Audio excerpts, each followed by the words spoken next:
están, queridos amigos? Bienvenidos. Esto es Nuevas Voces en Agricultura, comenzando una nueva edición de nuestro programa absolutamente en vivo, junto al profesor Alejandro San Francisco, jueves de historia.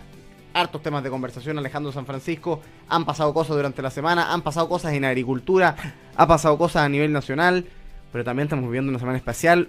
Hoy jueves santo, en plena Semana Santa. Mañana varios de ustedes tienen feriado, no va a haber programa, pero son días que vale la pena conversar, así que qué mejor que tener un jueves de historia para conversar sobre política, pero también sobre la dimensión espiritual de esta semana. ¿Cómo está, profesor San Francisco? Bienvenido. Muy bien, Tomás, muchas gracias. Efectivamente, una semana muy importante dentro del año, tanto para las personas comunes y corrientes que estamos en Chile, como para aquellos que tienen una dimensión espiritual de la vida y de la historia.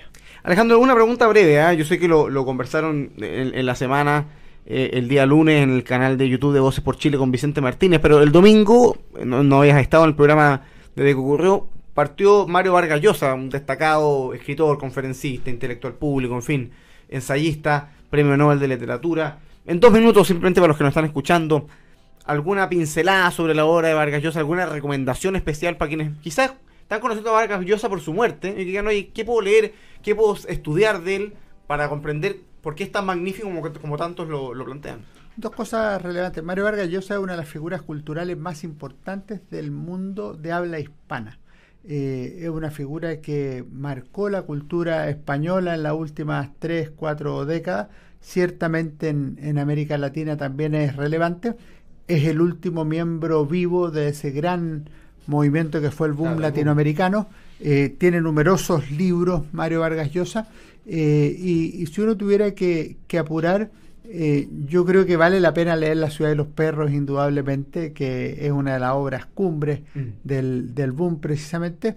Yo le tengo especial cariño, gocé, disfruté el libro El pez en el agua, que es una autobiografía política y una autobiografía literaria de Mario Vargas Llosa. Creo que es un segundo libro que yo tendría como ahí puesto sobre la mesa o en el velador, y a mí me gusta mucho La tentación de lo imposible, que es un análisis de Los Miserables de Víctor Hugo, y que muestra a Mario Vargas Llosa como lector y como escritor a las dos veces.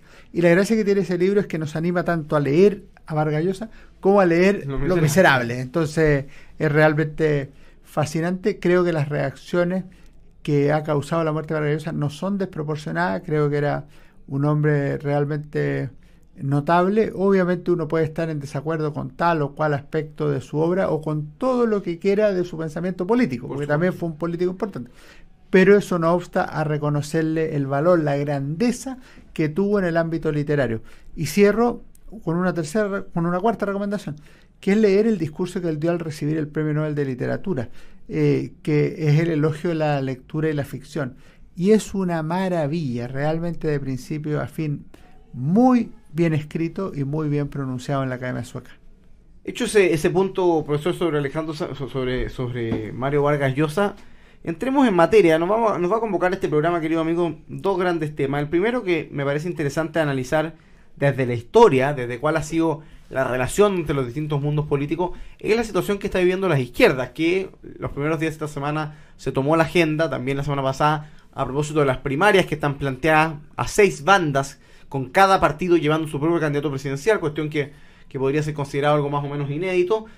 Se ve que hay harta tensión entre el Partido Socialista y el gobierno, entre el Partido Socialista y el PPD, entre Tobay Bodanovich, ahora Janet Jara salió con una declaración que también generó cruces. Es decir, están las aguas bien turbulentas en la izquierda y nos parece interesante conversar de eso en la historia. Y como les decíamos, en unos minutos más vamos a conversar también algunos minutos sobre Semana Santa, con alguna buena recomendación para este fin de semana largo, que por supuesto vale la pena leerlo y reflexionarlo. Partamos con lo primero, Alejandro. Primera pregunta, ¿una primaria a 6 bandas? ¿Inédito en la historia de la izquierda?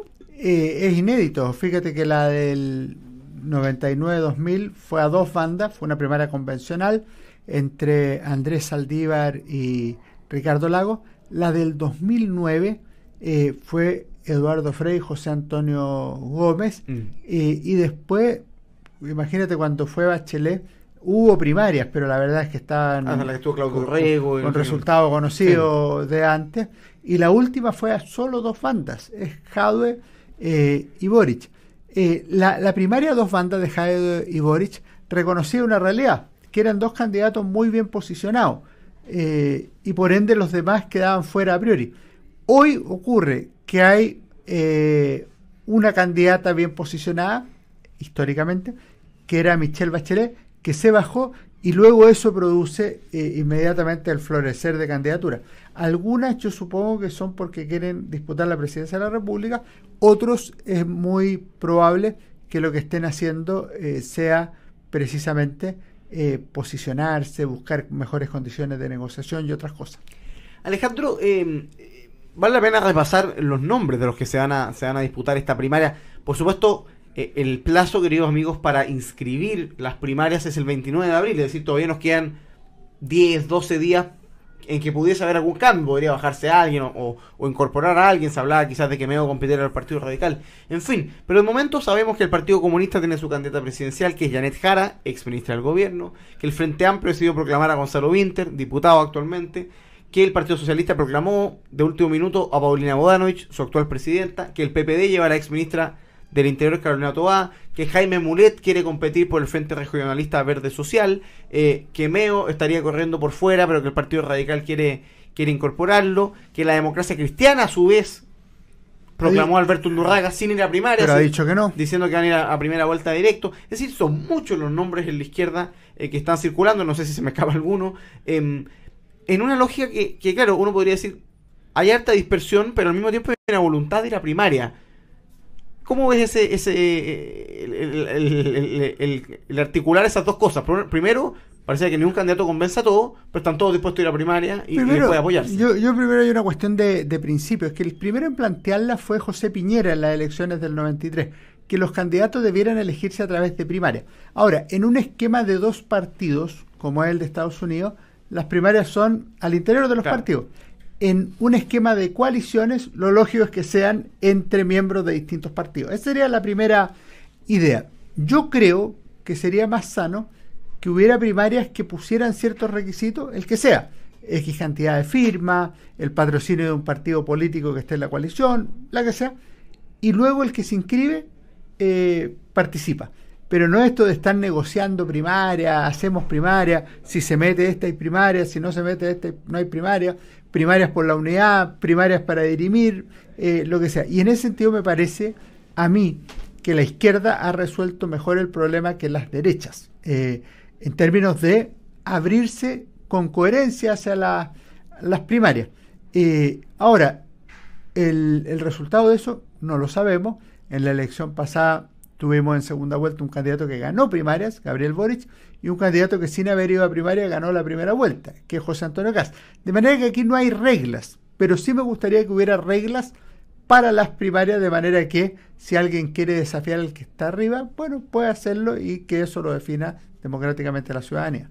Alejandro, en términos, conversemos un poquito de la historia, porque en las primarias, en esta primaria eventual en que se van a disputar los distintos liderazgos de los partidos de izquierda, van a convivir partidos con historias muy distintas.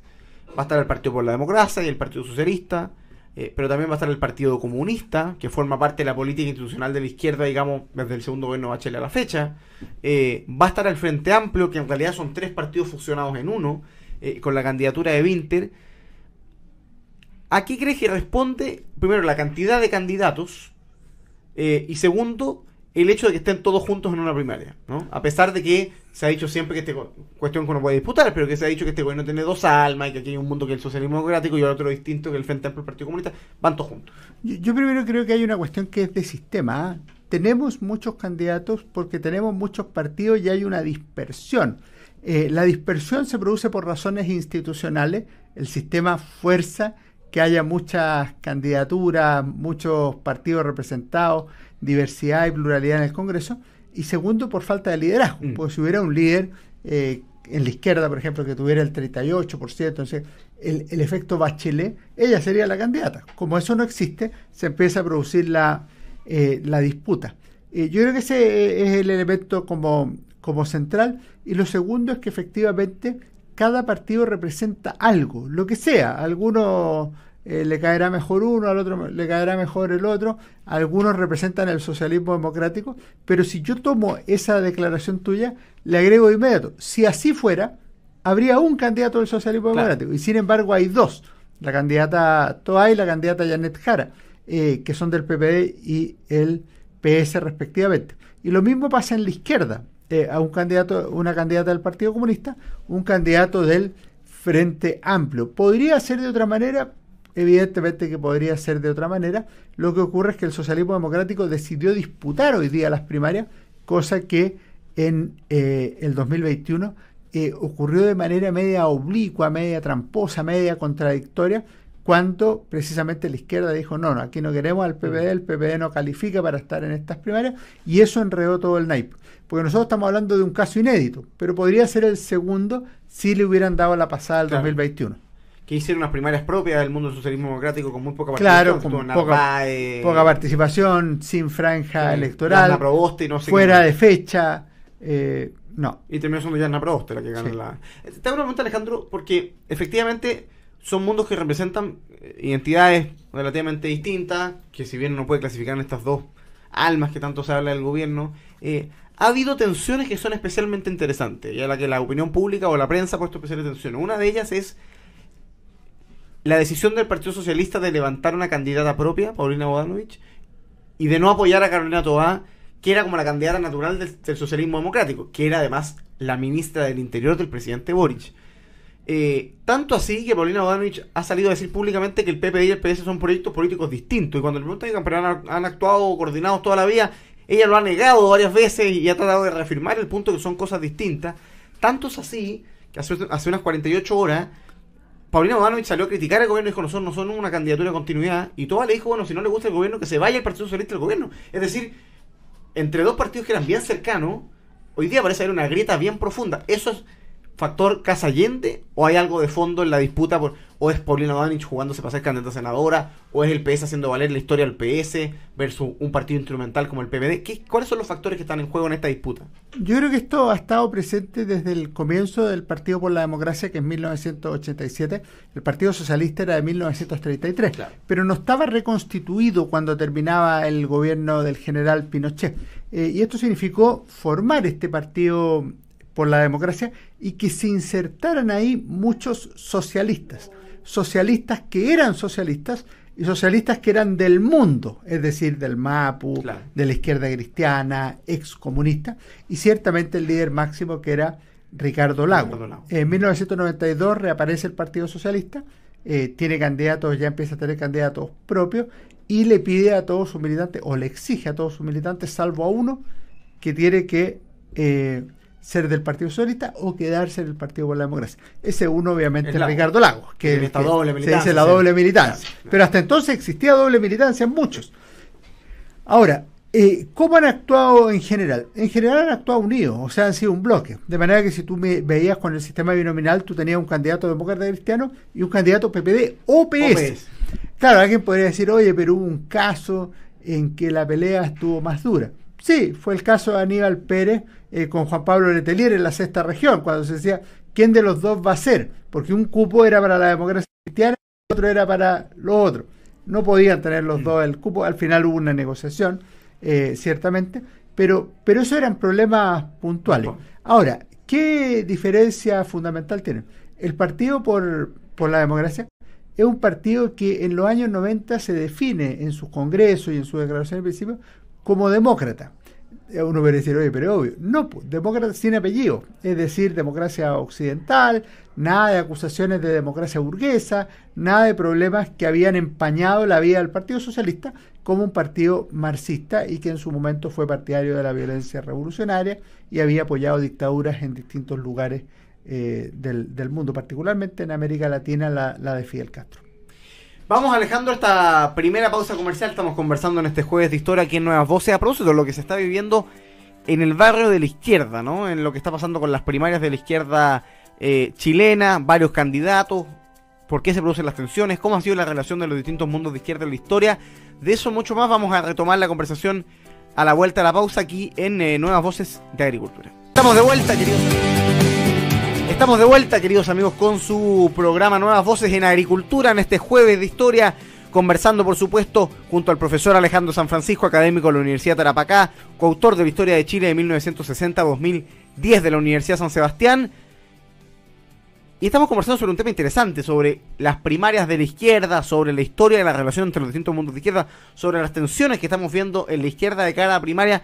Tenemos un par de temas en el tintero, pero por supuesto quiero saludar a todos los que nos escuchan y nos ponen me gusta desde el canal de Agricultura TV, en YouTube, el canal de YouTube de Radio Agricultura, quienes le ponen me gusta y comentan con nosotros y nos acompañan día a día acá en Nuevas Voces. Y un saludo a todos los que nos están escuchando en el auto, en el trabajo, en fin, en la casa, que están en la radio y que muchas veces me dicen, oye, yo no puedo ponerle me gusta, no lees mi nombre porque yo no estoy en el chat de YouTube, pero yo sé que ahí nos están escuchando al otro lado del micrófono, así que un saludo para todos los auditores de Nuevas Voces que día a día nos escuchan. Son casi 90.000 personas las que nos escuchan todos los días, así que vaya un abrazo cariñoso para todos ellos y un agradecimiento especial por su sintonía, en particular en estos jueves de historia. Antes de retomar la conversación, vamos a saludar a quienes hacen posible el programa y seguimos conversando con Alejandro San Francisco. Les quiero contar que en Caja 18 queremos premiar el esfuerzo de los estudiantes. Por eso invitamos a todos nuestros afiliados a postular al Bono de Excelencia Académica 2025. Conoce más detalles en www.caja18.cl. Caja 18, la mejor caja para Chile. Y en Grupo Educar construimos el futuro de la educación media técnico profesional en Chile. Si tú quieres conocer más del trabajo del Grupo Educar, búscalos en www.grupoeducar.cl. Grupo Educar, construyendo el futuro de la educación media técnico profesional en nuestro país. Y en Colliers Chile tenemos el lugar perfecto para tu negocio. Te ofrecemos la más amplia gama de propiedades comerciales en venta y arriendo en las zonas más destacadas del país. Contáctanos en info@colliers.cl o al 224961-500. En Colliers Chile tenemos el lugar perfecto para tu negocio.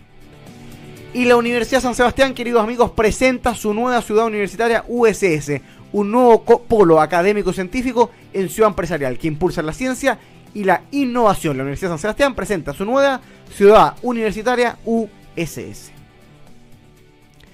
Alejandro, no había solo tensión entre el PS y el PPD, sino que Janet Jara, hace pocas horas, esto lo conversamos en el programa de ayer miércoles, hizo una declaración bien interesante el día martes en una conversación con Radio Futuro. Dijo que a ella, fue un comentario bastante, un análisis bien de cerca, dijo que a ella le parecía una buena noticia que hubiese candidaturas como la suya, que no venían del mundo de la élite, sino que representaban un mundo popular.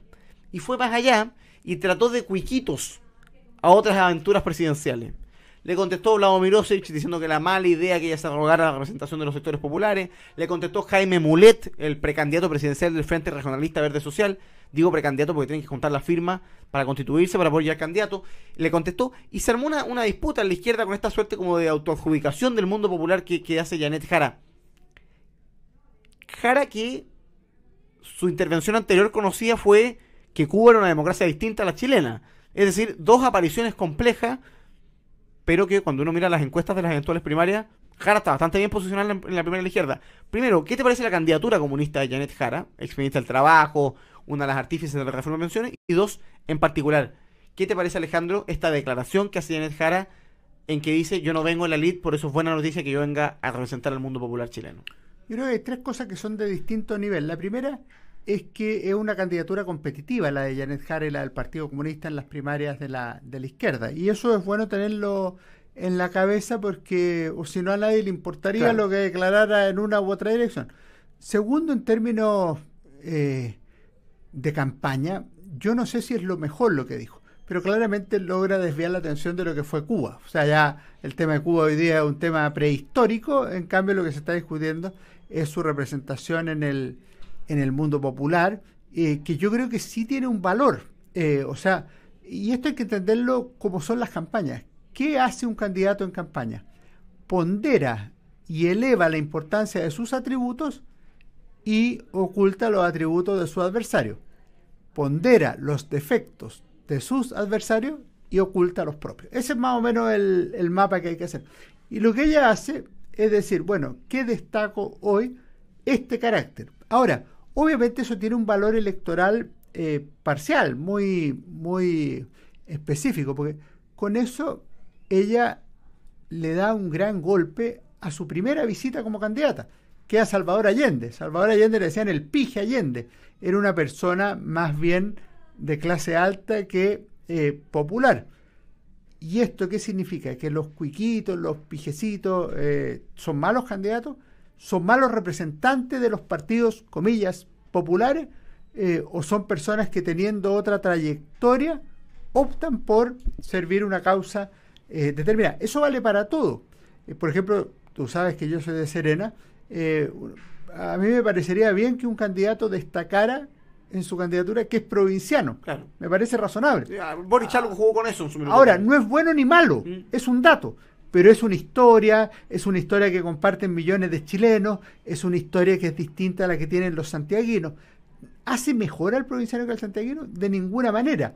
¿Hace que los santiaguinos sean meros santiaguinos? Obvio que no, pero es una cosa que vale la pena señalar, destacar, y yo creo que eso es lo que ha hecho Yanes Jara. Y por último, lo que está haciendo es atacar a su principal adversario, que es Gonzalo Vinter. Sí, eso es. Ahora, si tú miras, para cerrar, Gonzalo Vinter es nieto del famoso abogado Echeverry.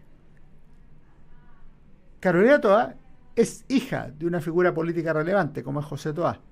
Y Paulina Bodanovich es hija de un político importante y además de un miembro del Tribunal Constitucional, como era Hernán Bodanovich. Efectivamente, la que viene de más abajo, la que se ha hecho a sí misma, es Yanes Jara. Y eso es lo que ella está destacando. ¿La hace mejor candidata? ¿La hará mejor presidenta? Obviamente que no, eso es una disputa que habrá que ver en su momento. Alejandro, uno de los temas que ha marcado esta seguidilla de proclamaciones de candidatos de izquierda a la presidencia, o a la primaria al menos, ha sido como la disputa por el legado del gobierno, porque salvo Gonzalo Vinter, que es el candidato presidencial del Frente Amplio, y quien es además una persona muy cercana al presidente Boric, todos los demás han dicho públicamente que no son candidatos de continuidad del gobierno del que todos los que van formaron parte. Incluso hay dos exministras de Estado muy relevantes con el presidente Boric disputando esta elección. Y es interesante porque Vinter, mientras él reivindica el legado del presidente Boric, el gobierno del presidente Boric, los otros dicen que no. Incluye a Carolina Toá, incluye a Paulina Bodanovich. Y vuelvo a esta lógica que planteaba Toá y que conversábamos en el primer bloque, ¿no? Cuando Toá, ante tantas críticas de Bodanovich al gobierno, le dice que si no le gusta que el PS se vaya al gobierno. ¿Cómo crees que afecta el legado del presidente Boric, del gobierno de Boric, a los candidatos de cara a la primaria y de cara a la primera vuelta? Porque son dos escenarios distintos. Sí. Y de cara a la eventual segunda vuelta. ¿Cómo el legado de Boric es una mochila? ¿Es un activo pero con un techo? ¿Sirve aquí pero no sirve allá? ¿Cómo lo ves? A mí me parece que en las primarias evidentemente es un activo el legado del presidente Boric, la figura del presidente Boric. Mira, cuando tú dices, ¿quién es el líder más importante del oficialismo? Es el presidente Boric. ¿Tiene una buena evaluación? Depende cómo se mida. Pues. Si el 30%, por poner un promedio más o menos que él tiene el presidente Boric, lo consideramos bueno o malo, yo creo que evidentemente muestra que este es un gobierno de minoría. Pero, si tú lo comparas con Michelle Bachelet, la presidenta Michelle Bachelet, y con Sebastián Piñera, el presidente Sebastián Piñera, cada uno en su segundo gobierno, el mejor evaluado es el presidente Gabriel Boric. De manera que los datos hacen que aparezca como una figura relevante. ¿Qué hacer en primera vuelta? Yo sinceramente no entiendo la postura de las candidatas del socialismo democrático. Porque tú puedes aspirar a tener un cierto voto de centro desencantado con el gobierno, o incluso de centro de la vieja concertación. Pero la respuesta inmediata es, ¿y qué haces en el gobierno? O sea, ¿por qué le prestas ropa al gobierno del presidente Boric? En este sentido me parece, desde el punto de vista estrictamente electoral para las primarias, me parece más coherente y más inteligente lo que hace el candidato Vinter de decir yo soy la continuidad de este gobierno, y la candidata Yanes Jara al ir a visitar a Salvador Allende en su estatus. Otra cosa es la primera y segunda vuelta. Yo incluso creo que para la primera vuelta también sirve ser continuidad de este gobierno. Imagínate que hubiera 2 o 3 candidaturas de izquierda o de centro izquierda. Bueno, la que tiene mejor aspecto, la que tiene más votos, es la que representa el 30% del gobierno. Porque Lo otro es suponer que la izquierda en total va a sacar 61%. O sea, que hay otro candidato que tiene 31 y entre los dos suman 61. No dan los números. Entonces, el mejor candidato es el que sea la continuidad del gobierno. ¿Dónde se produce el problema? En la segunda vuelta. Y por eso, cuando tú miras la campaña de José Antonio Kast con Gabriel Boric para la segunda vuelta, el Boric de la segunda vuelta es una persona más moderada, que ya no quiere cambiar todo, que dice que es importante retomar los activos de lo que fue la concertación y su gobierno, y es lógico que así ocurra, y lo mismo va a ocurrir aquí en caso de que Winter o incluso Janet Jara pasen a segunda vuelta. Alejandro, una pregunta que me queda en el tintero. Hoy día, con los datos que tenemos hoy día, ¿te parece que el escenario más probable es que el candidato de izquierda en primera vuelta sea de la izquierda del Frente Amplio, el PC, antes que el socialismo democrático? Sí. O sea, hoy día probablemente tengamos una elección de punto de vista de la izquierda más parecida al 2021 que las anteriores. Sí, salvo que ganara Janet Jara. Si gana Janet Jara, yo veo, pero esto no tengo ningún antecedente, o sea, lo veo yo como analista de la realidad, que podría surgir una candidatura del perfil de Claudio Rego, que uniera a la izquierda democrática con la democracia cristiana, una suerte de antigua concertación. Y que en los hechos el votante de centroizquierda vote por él antes que por la comunista, digamos. Ciertamente. Vamos a la última pausa comercial, queridos amigos. Estamos conversando con Alejandro San Francisco aquí en Jueves de Historia, Nuevas Voces de Agricultura. Interesante conversación sobre la izquierda, pero nos vamos a cambiar a la vuelta de la pausa al tema que marca esta semana, ¿no? Semana Santa. Hoy, Jueves Santo, estamos teniendo programa. Vamos a conversar de libros, vamos a conversar sobre el sentido de la Semana Santa, sobre la Semana Santa en la historia. Así que a la vuelta de la pausa, quédese con nosotros porque retomamos esta conversación junto a Alejandro San Francisco, Jueves de Historia, aquí en Nuevas Voces. Estamos de vuelta, queridos amigos, con su programa Nuevas Voces en Agricultura. Estamos conversando en este Jueves de Historia con el profesor Alejandro San Francisco, académico de la Universidad de Tarapacá. Conversamos más bien sobre el escenario de las izquierdas que van a ir a primarias a varias bandas y cómo en la historia había sido esa relación entre los distintos mundos de izquierda, qué puede pasar en la primaria, en la primera vuelta, con qué elecciones en el pasado se puede comparar, si esto era inédito o no, la cantidad de candidatos. Pero vamos a conversar ahora, queridos amigos, y aprovechamos, por supuesto, de agradecerles su sintonía y volver a invitarlos a ponerle like, porque así, con el me gusta a ustedes en el canal de YouTube, vamos llegando cada vez a más personas. Queremos conversar sobre la Semana Santa. Alejandro, una semana especial para muchas personas. Esta semana más ha estado marcado en Chile por un debate en torno al Viernes Santo, la posibilidad de que abriera el retail, el feriado irrenunciable, la posición del cardenal Chomalí, el dictamen de la Dirección del Trabajo que declara que si los trabajadores habían tenido feriado el viernes irrenunciable por mucho tiempo pasaba a ser un derecho adquirido a los trabajadores. Ha estado marcado en Chile por la polémica. En general el viernes, la Semana Santa es la Semana Santa y hay feriado, no es tema, digamos, en la opinión pública. Pero, por ponerle elementos, tuvo este debate, enfrentamos una Semana Santa con una iglesia católica chilena o en Chile mucho más presente en la opinión pública que en los últimos años. Alguien me mostraba el otro día un dato bien interesante y es que La Pasión de Cristo en TVN sigue siendo uno de los programas con más rating, o sea, una de las películas con más rating del mes. Y por eso nunca la sacan de cartelera, porque hoy día varios que repiten que esto es un estado laico y todo lo demás, podrían estar diciendo, oye, ¿por qué sigue transmitiendo eso en televisión pública? Primero, ¿qué evoca en Chile la Semana Santa? ¿Cómo se vive? ¿Qué recuerda? ¿Cuál es el auténtico sentido? Es buena la introducción que tú haces porque es una manifestación de la secularización de la sociedad chilena. O sea, lo que discutimos es ese feriado, si este es irrenunciable o no y cosas por el estilo. En cambio, el sentido profundo de la Semana Santa aparece más opacado en la vida real. En la Semana Santa recuerda la pasión, muerte y resurrección de Jesús. Ojo que Jesús es un personaje histórico. Además, para los creyentes es un personaje que es el Hijo de Dios, que tiene una divinidad, que tiene determinadas características. Pero desde el punto de vista que estamos hablando, es un personaje histórico que murió en un momento determinado, hace ya poco más de casi 20 siglos. Cuando uno mira esto, es el momento central de la fe cristiana. O sea, es el Hijo de Dios hecho hombre que muere en la cruz, cumpliendo un designio divino, y que resucita, que es un hecho crucial, porque si Cristo no ha resucitado, vana es nuestra fe, como dice San Pablo. Eso es lo que evoca la Semana Santa. Y por supuesto, tiene todas las contradicciones de la vida en esta tierra.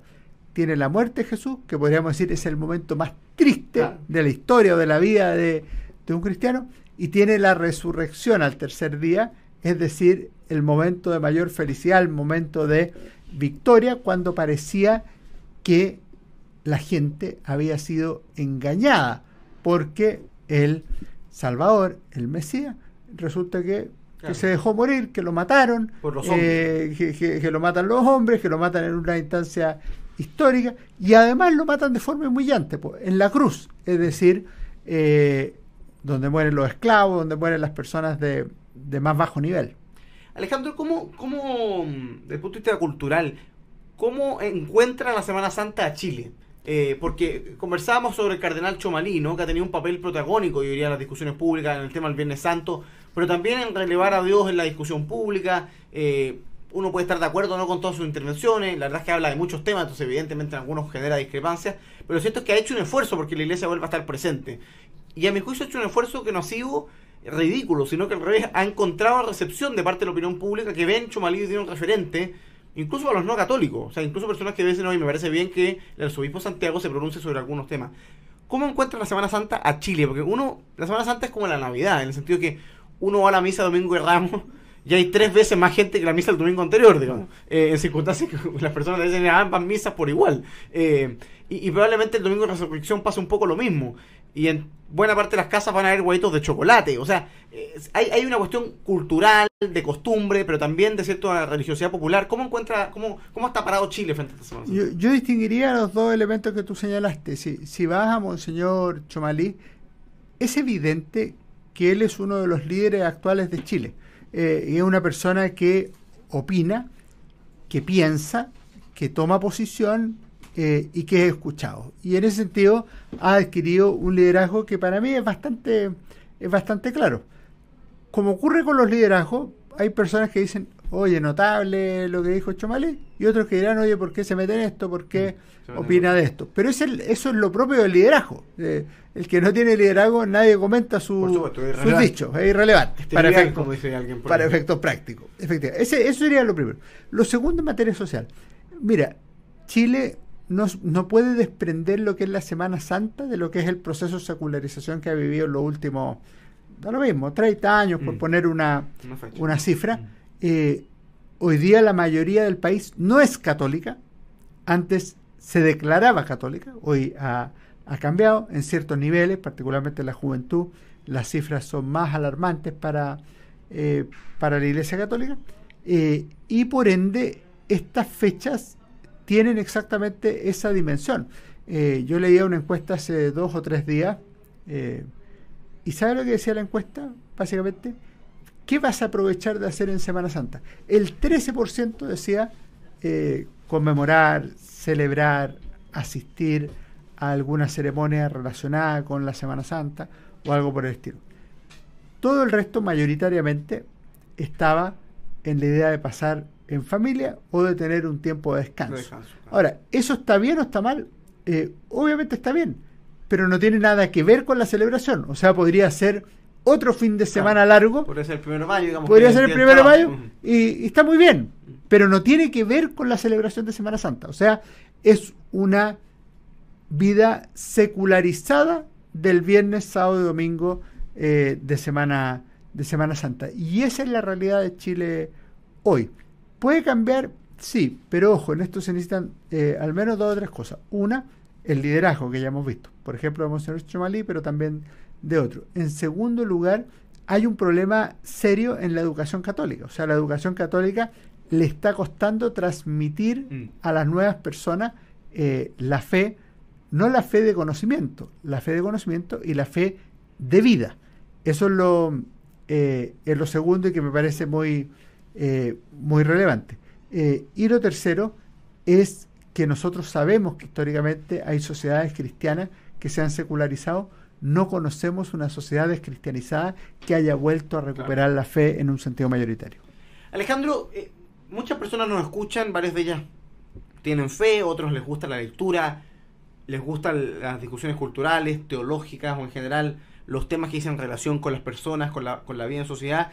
Y esta es una buena oportunidad para recomendar libros, no solo porque la Semana Santa, una buena forma de hacer oración o reflexión es leer algo valioso, sino también porque, por ejemplo, este martes, el martes 16 de abril, el miércoles 16 de abril, ayer, Benedicto XVI habría cumplido 98 años. Y en el último tiempo hubo bastante presencia en la opinión pública de la Iglesia porque el Papa Francisco estuvo muy enfermo. Entonces, hay algunas excusas para rememorar y para recomendar cosas valiosas. ¿Qué cosas podrían ser interesantes para alguien que quiera vivir su Semana Santa? O incluso para alguien que sin ser católico o sin tener la lógica de vivir la Semana Santa desde el punto de vista espiritual, diga, yo me quiero acercar para entender esto. Ya. También, si no me equivoco, esta semana se cumple un aniversario más de la elección de Benedicto XVI como Papa, en el 2005, es decir, hace exactamente 20 años. Mire, yo creo que hay una lectura indispensable, que son los evangelios, particularmente el Nuevo Testamento y los evangelios en la parte que narran la pasión, la muerte y resurrección de Jesús. Eso sería lo primero. Hay libros que se han concentrado en la pasión. En Chile, el de José Miguel Ibáñez Langlois, en el mundo, qué sé yo, el clásico de San Alfonso María de Ligorio y otros, y hay otros de Santo Tomás Moro, o sea, hay elementos. Yo aquí quería distinguir, como dicen los colegas tuyos. Esto uno, Joseph Ratzinger, Benedicto XVI, Jesús de Nazaret. Lo que se recuerda es la vida de Jesús. En esto a veces se produce una confusión, Tomás, y yo encuentro que es más culpa de los católicos que de los no católicos. Muchos estiman que ser católico es ir a misa, confesarse, rezar 2 o 3 cosas, hacer esto y hacer lo otro. No, ser católico es enamorarse de Cristo. Y el resto se hará por añadidura. De hecho lo dice la Biblia, buscad el reino de Dios y su justicia y lo demás se hará por añadidura. Eso es. Lo relevante no es no comer carne. Puede ser un sacrificio, pero es valioso desde el punto de vista religioso, claro, en la medida que se haga por amor a Dios. Que tenga un sentido. Si tú no comes carne porque estás a dieta, tiene otra lógica y está muy bien. O no comes carne porque te da lata, o no comes carne porque comiste otra cosa rica y te hiciste una bacanal de marisco y todo eso. Bueno, estamos hablando de otra cosa. Entonces, primero conocer a Jesús, y yo creo que Benedicto XVI, no digo que sea insuperable, pero este es un clásico de Benedicto XVI. Pero es muy bueno. Jesús de Nazaret. Este es muy bueno y tiene una ventaja sobre el de Benedicto. Jesús, de José Miguel Ibáñez Langlois, entre otras ventajas, tiene que este es un libro de 161 páginas. De manera que se lo podría leer una persona precisamente entre viernes y sábado. Es un libro muy bonito, además, curioso, que tiene una cosa que a mí editorialmente no me gusta. Lo publicó el Mercurio y está muy bien hecho, pero no tiene comillas. Pero está muy bien explicado ¿No cuando... ¿Las citas no tienen comillas? No, entonces, pero sí, él dice, porque no quiero ensuciar el libro, no tiene cita a pie de página. Ah, ya. Entonces dice, prefiero hacerlo así de limpio. Ahora, cuando uno lee, tiene claro quién está hablando. Claro. O sea, no es que se produzca una confusión, oye, esto lo dijo Ibáñez, o lo dijo Jesús, o lo dijo San Simón Pablo, Pedro. Sí, no, está muy claro, entonces no es problema. Yo creo que este libro también puede ser una excelente lectura para este fin de semana, de ediciones El Mercurio, y que realmente es un aporte en la misma línea, y a diferencia del de Benedicto, es más cronológico, llega hasta la pasión, muerte y resurrección de Jesús. Bueno, técnicamente, o sea, Benedicto tiene otro que es prácticamente igual a este, que es la infancia de Jesús, claro, que recorre toda la infancia de la vida de Jesús no pública. Efectivamente. Eso es algo también interesante, porque la vida de Jesús es intensa, pero la vida pública son solo 3 años. Y ese es más breve. Efectivamente, es un poco más breve. Son 2 recomendaciones entonces: Jesús de Nazaret, de Benedicto XVI, de Ratzinger, y Jesús, en la 3ª edición, ya veo que debe ir más, porque ¿hace cuánto tiene este libro, Alejandro? Este es 2024, diría yo. Oye, sigue publicando mucho José Miguel, don José. Ah, no, 2017. Sigue publicando mucho José Miguel Ibáñez. Sí, publicó en La Católica un par de libros también. Porque yo el último que leí, pero no es el último, es el amor que hizo el sol y las estrellas, pero yo creo que publicó uno después publicó uno. Impresionante. ¿Qué edad tiene José Miguel Ibáñez? ¿80? 86, 85. Impresionante, una mente... Ahora, es una mente especial, y es una persona que para escribir un libro así ha hecho una cuestión que es más importante que estudiar. ¿Ha leído mucho? No. ¿Y ha escrito mucho? Ha rezado mucho. Bueno, y eso es muy relevante. oye, nos tenemos que ir, pero no nada de pausa. Se acabó el programa, queridos amigos. Alejandro San Francisco, muchas gracias por acompañarnos. Día Jueves Santo, por supuesto, la invitación es a que vivan en familia la Semana Santa, quienes son católicos que puedan acompañar a Jesucristo en su pasión, en su muerte, y por supuesto celebremos todos juntos el domingo la resurrección de Cristo. Mañana viernes no hay programa y feriado aquí en Agricultura, así que por supuesto nosotros nos reencontramos el día lunes a las 3 horas. Que tengan un muy buen fin de semana. Gracias Alejandro por acompañarnos. Muchas gracias, Tomás. Y quédense aquí en el 92.1 porque viene Deportes en Agricultura. Que estén bien.